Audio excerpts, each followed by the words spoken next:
Hi there, I wanted to start the video by showing you the meter that I'm using throughout it. It's the Tri-Field EMF meter model TF2, and it's the peak number in the top left-hand corner that I'm referring to throughout the video. The peak level for a low RF level is supposed to be below 1. The number at the bottom, the larger one, is supposed to stay at below 0.2 for a low RF level, but I feel like that number fluctuates more, so for me it's just easier to look at the peak level in the top left hand corner.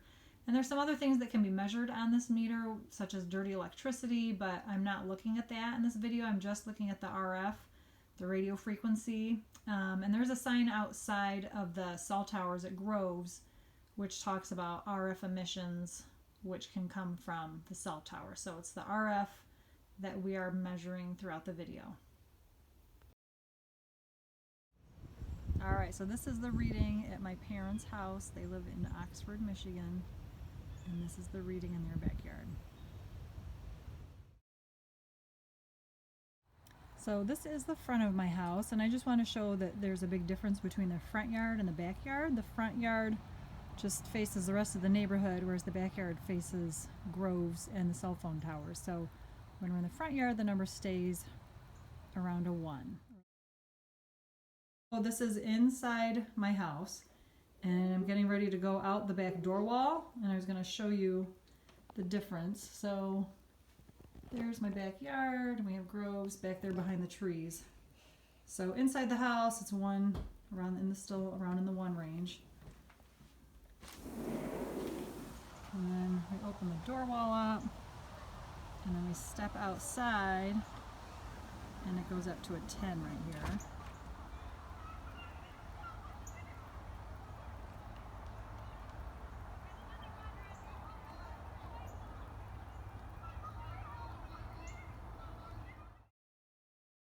Hi, my name is Katie, and this is my room.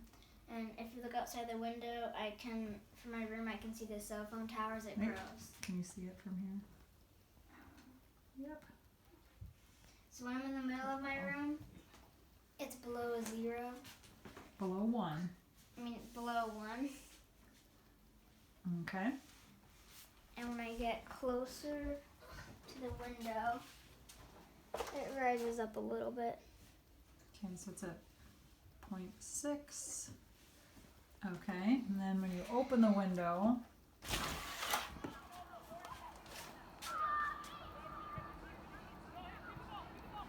kind of hard to show. Okay, it was at a 14, now it's at a 9, 10. Okay. And my dad learned that aluminum blocks radiation, and he replaced it with this, which is aluminum. So the screen is now aluminum, so it went to a 1.3. So show it again, just here. I'm going to open it real quick. So here's without the screening, 13, and then with the screen, it goes to a 1.2. And then sometimes it goes down a little bit more, even with the glass on the window. Here we are at Troy High School. The Troy School District does not have any cell phone towers. There's none at Troy High, there's none at Athens, there's none in the middle schools. So kudos to the Troy School District for not having any cell phone towers. And I just want to show you that while we're here in the stands, the number stays really at a good level. Right now it's at a 0.4, pretty much staying at a 0.4. So now I'm in the stands at Seaholm, and we will see what the readings are here.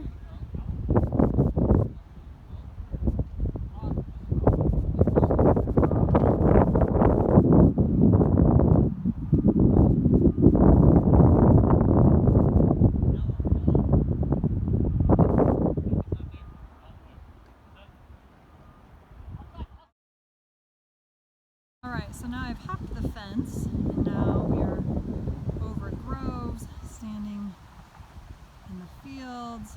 So we've got the tennis courts over there, got some little kids playing soccer. They just finished up the 5th grade run, and you can see there's the football field with the 3 cell phone towers. And I'm going to show you the numbers. So remember, we're looking at the top left corner, the peak number.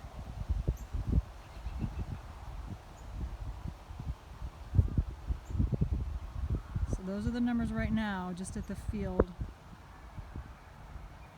at Groves.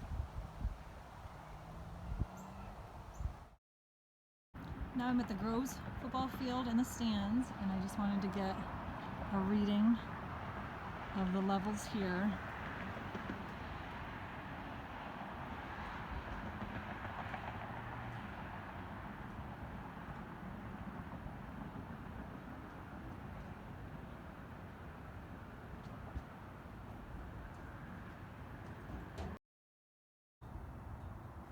I am standing at the base of a cell phone tower here at Groves High School, and when I spoke with the grounds manager, he told me that when the towers first went up, that they measured at the base of the tower to check the RF levels or the radiation levels, and that they were within standard, whatever the safety guidelines are. And when we came over here to test that, it does show that the levels are pretty low at the base of the cell phone tower. So I'm certainly not a scientist, but I'm only assuming that when the cell phone companies have these towers put up, they're not assuming that most of the cell phone users are standing around the base of the tower. So if that's the case, it would make sense that the numbers at the base of the tower are lower, but that as the signal goes out, the radiation goes with it. So I guess that might make sense that the radiation levels are higher farther out than right at the base.